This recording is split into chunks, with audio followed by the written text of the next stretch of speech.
Salve, salve! Bom dia, boa tarde, boa noite, bem-vindos a mais um vídeo deste canal. Antes da gente falar qual que é o tema de hoje, peço para você considerar em já dar um like, se inscrever no canal ou dar o dislike se você não gostar, somos democráticos aqui. E se você se inscrever no canal, não precisa clicar no sininho, o número de inscritos para mim já baixa. Hoje eu vou programar para colocar um vídeo lá do início do canal, que ainda tava tudo muito no começo, etc. Mas é um vídeo que eu gosto muito, que fala sobre conhecendo a equipe, quando você vira líder e como você conhece a equipe. Então vocês vão ficar com esse vídeo depois da vinheta. Ele é um vídeo lá de novembro do ano passado, então provavelmente estou falando, estou de camisa, etc. E é isso, o vídeo dessa semana é para aproveitar e fazer um remember de um tema que eu gosto muito e que não teve tanta visualização assim. Valeu? E é isso, bom vídeo a todos. Depois da vinheta, então, conhecendo a equipe. Virei líder e agora?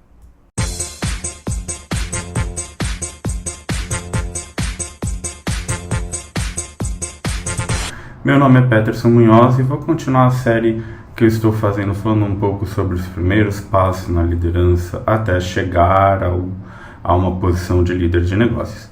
Mas eu vou falar uma frase que eu sempre quis falar na vida e nunca falei. Se você tiver interesse em continuar vendo esses vídeos, clique no botão de inscrever no canal aqui embaixo, no sininho para lembrar. E é isso, vou dar 5 segundos para vocês fazerem isso.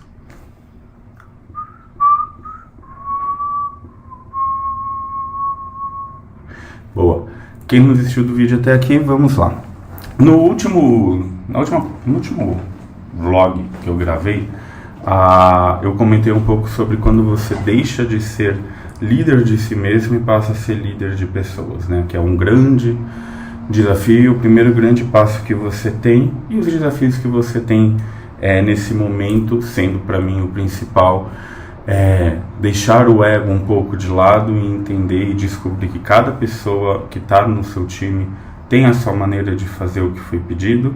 Muitas vezes não é a maneira que você faria, mas no final o resultado é o que você pediu ou tão bom quanto você pediu, vindo alguns insights e etc. que dá para desenvolver um negócio. Eu costumo falar para o pessoal que trabalha comigo que às vezes a gente, quando está fazendo alguma análise, quando está procurando alguma coisa, a gente descobre aquele fiozinho lá escondido, que às vezes a gente não dá muita atenção, desculpa o barulho da moto se alguém ouviu, e puxa.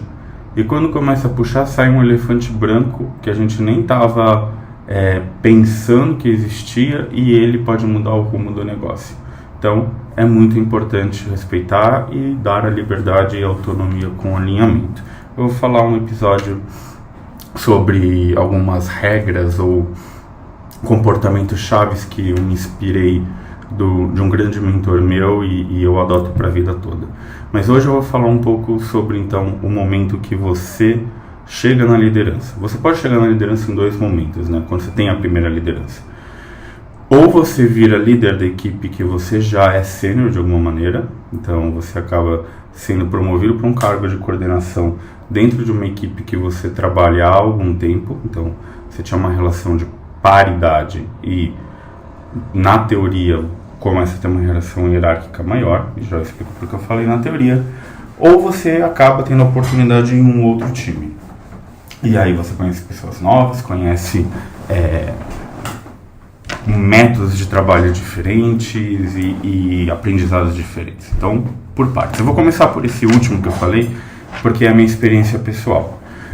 Quando eu trabalhava no Viva Real, lá em 2000, no finalzinho de 2016, eu tive a oportunidade de assumir uma equipe que estava em formação, que a gente chamava de regularização.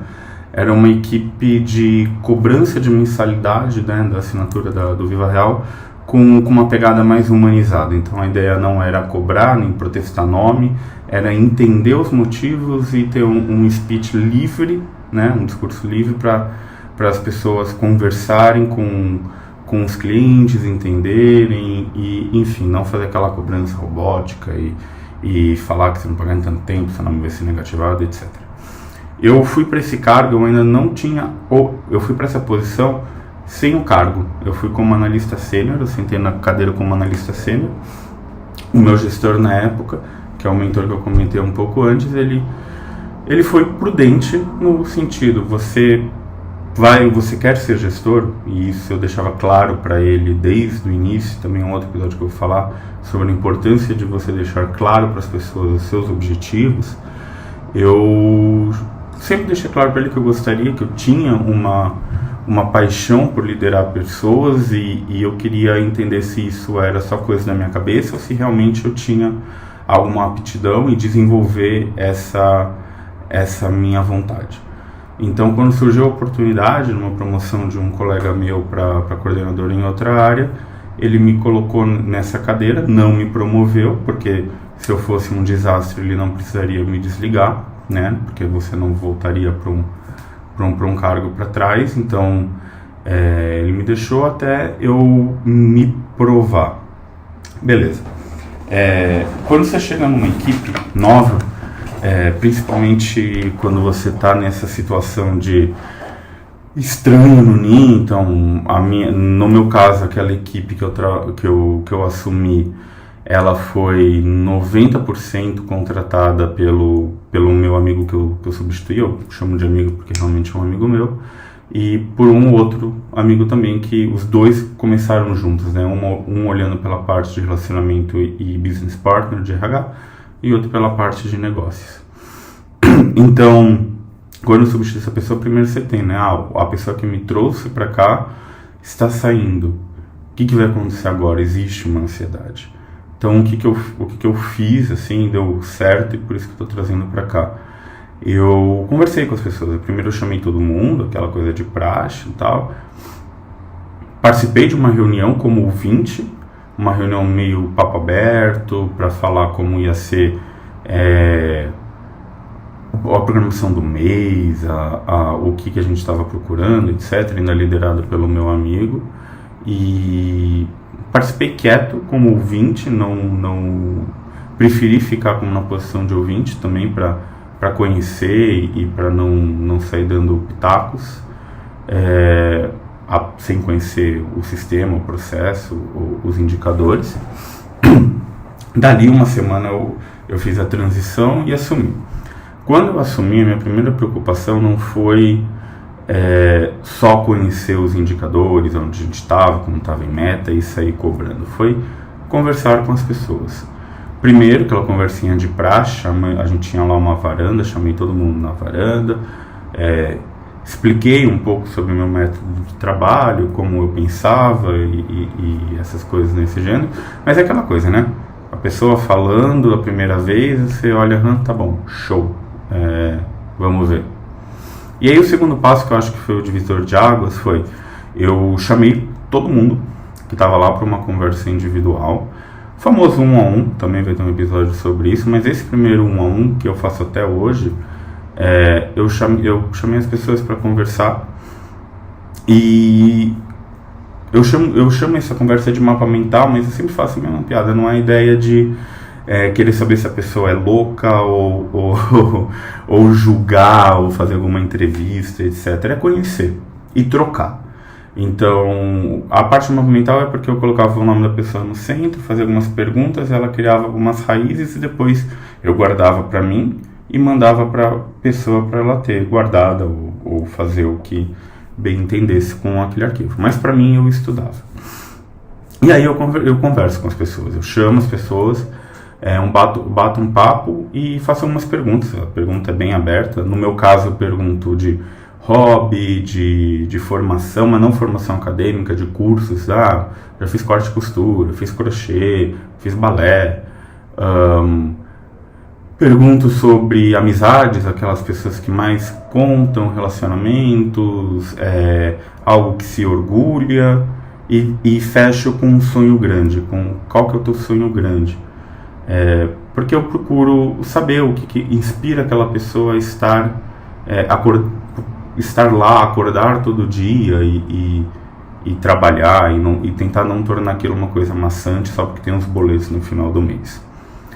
E nessa troca eu vou falando um pouco da minha vida também, tipo, quais são os meus hobbies, quais são meus amigos, minhas histórias de relacionamento, não que eu tenha muitas, mas tenho, hoje eu falo do meu relacionamento, da minha filha, qual que é o meu sonho grande. Então a gente troca aqui é um ponto sobre a liderança que eu acho muito importante, que não existia algum tempo atrás, mas hoje eu acho que faz muito sentido, que é o início da vulnerabilidade. A posição de liderança para mim é só uma posição de alguém que está da primeira liderança, que está em algum lugar e pode ensinar e contribuir as outras pessoas a crescerem juntos, e não uma posição do exemplo, eu mando, manda quem pode, obedece quem tem juízo. Isso para mim ficou anos luz, não é a minha escola de liderança. Então a ideia é mostrar que não existe cargos. O cargo serve para outras coisas, mas não para você dar uma síndrome de pequeno poder. No momento que você lida com uma outra alma humana, com uma outra pessoa que também tem seus desejos, seus medos, seus anseios, seus objetivos, você está lá para ter uma relação de igual para igual, né? Então, mostrar que eu também tenho, eu como líder, né, ou líder, também tenho suas histórias, seus hobbies, uma vida fora, seus medos, seus anseios, seus sonhos, seus relacionamentos, seus percalços, e trocar, e conhecer a intimidade, um pouco da intimidade, e deixar aberto. E os resultados que eu colhi disso, e sempre tenho, particularmente falando, foram muito positivos. Teve pessoas que, graças a Deus, eu fico muito feliz quando eu recebi isso, que não entravam na faculdade, por exemplo, queriam fazer faculdade, mas não entravam porque não se sentiam capazes. Por que eu vou entrar na faculdade? E aí começaram a fazer um curso de faculdade. Perguntavam para mim ou para outros líderes que trabalhavam e seguiam esse mesmo método. Estou indo desse curso e do qual curso, qual eu sigo, etc. E isso é muito legal, você fazer parte de alguma forma na vida da pessoa. Eu posso ter um discurso ingênuo, uma coisa um pouco mais utópica, né? Mas eu acredito muito que a primeira coisa que você faz quando você tem alguma equipe é você ser líder, você conhecer quem está junto com você na jornada, e isso ajuda também a você ter as conversas fáceis e as conversas difíceis, que são aquelas que você precisa cobrar alguma entrega, ou de repente mostrar ter uma conversa um pouco mais de conflito.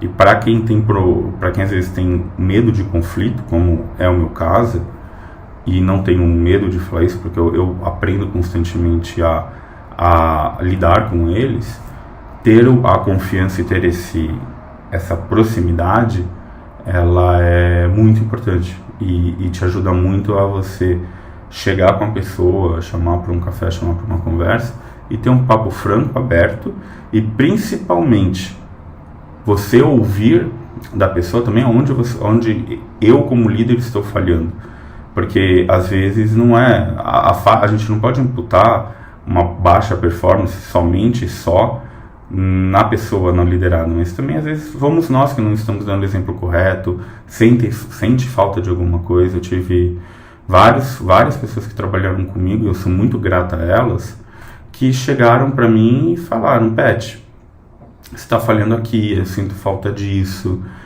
gostaria que você tivesse mais posicionamento nessa situação. E você vai aprendendo, absorvendo feedback também vou falar em algum momento, é mão dupla, e vai melhorando. E você só consegue construir essa relação honesta a partir do momento que você constrói uma relação de confiança. E para mim funciona muito bem esse primeiro papo de sentar e conversar como se fosse uma conversa de bar, um podcast, para criar esse relacionamento, tá bom? O vídeo de hoje fala um pouco sobre isso, para também não me estender muito, porque eu já vi alguns dados, né? Quem trabalha com dado vê isso, então vídeos muito longos não acaba perdendo a audiência no meio do caminho. Então, para o próximo vídeo, eu procuro lançar vídeo todas as quartas e sextas. Estou ainda me adaptando para esse cronograma. Próximo vídeo eu vou falar quando você vira líder da sua equipe que você era par. Que aí já é um pouco diferente dessa filosofia, porque você já teoricamente conhece as pessoas. Então tem que lidar e aprender a lidar com algumas animosidades. Se você gostou desse vídeo, não esqueça, deixa o like, se inscreve no canal, me ajuda. Se você não gostou, também pode dar o dislike, se ainda tiver dislike, mas comentar o que pode ser melhorado e etc. Obrigado, até a próxima, fui!